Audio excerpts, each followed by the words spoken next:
그러니까 이 하나님의 나라에 대한 이야기를 한마디로 정리하면 어떤 나라일까요? 하나님의 나라는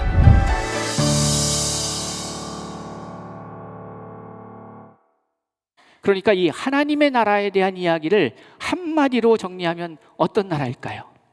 하나님의 나라는 생명의 나라입니다. 예수 그리스도는 이 땅에 생명을 이야기하신 거예요. 그리고 예수 그리스도는 친히 생명이 되신 거예요. 그리고 그 생명을 받은 사람들에게 나타나는 상황이 뭐냐면 회복의 역사예요. 회복되는 거예요. 어느 상태로 회복됩니까? 원래 하나님께서 창조하신 그 창조 목적에 맞게 회복되는 거예요.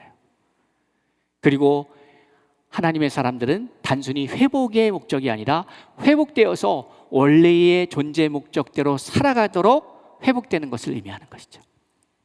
그리고 생명력 있게 그 삶을 살아가는 거예요.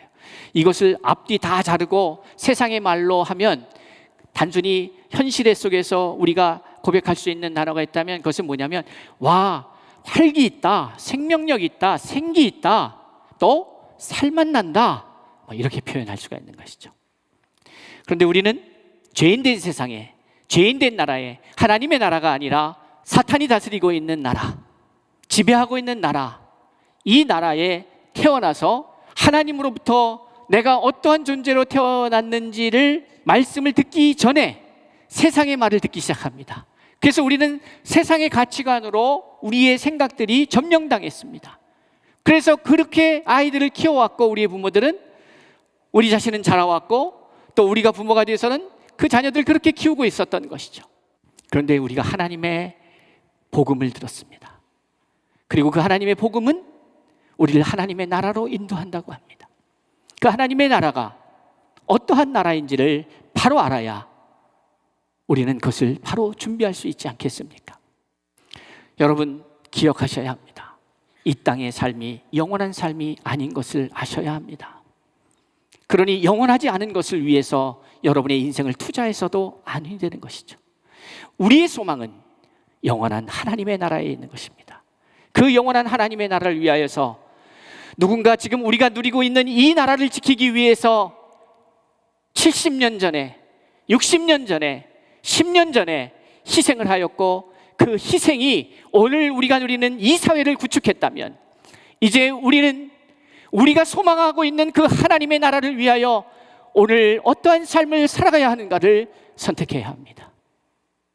하나님은 독생자를 주시기까지 여러분이 인정하지 못하는 여러분 자신을 위하여 희생하셨다는 것입니다. 여러분 생각해 보십시오. 무엇이 누군가를 위해서 희생된다면 이 누군가는 그 무엇보다는 훨씬 더 가치 있다는 것입니다.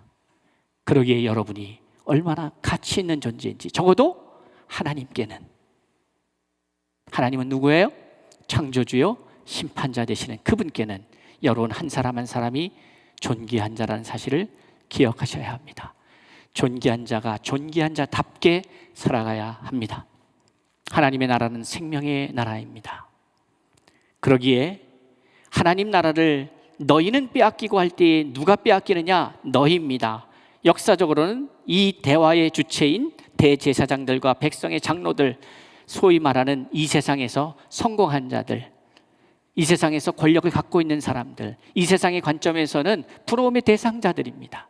그런데 그들은 이 나라를 감당할 수가 없습니다. 그들은 빼앗기게 되어 있습니다. 왜냐하면 주인이 아니었고 누릴 만한 자들이 아니었기 때문에 그렇습니다. 그런데 어떠한 자들이 얻게 되냐? 그 나라의 열매 맺는 백성이 받으리라. 하나님 나라의 열매가 무엇일까? 하나님 나라가 어떠한 나라일까? 하나님 나라가 생명의 나라라면 이 하나님 나라의 열매는 생명의 열매일 것입니다. 그러니 이 생명의 열매라고 하는 것은 바로 어떤 일이 일어나는 걸까요?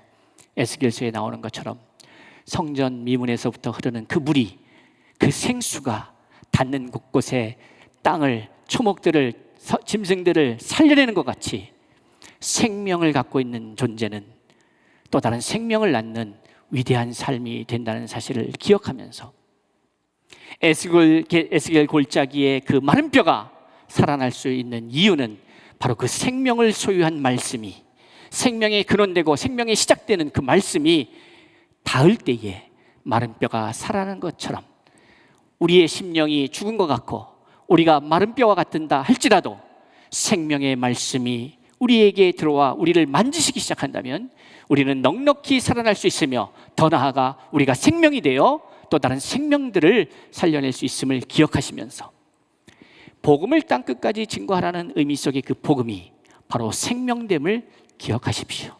그리고 여러분이 생명이 되어 흩어지십시오. 여러분이 밟는 땅이 살아날 수 있기를 축복합니다.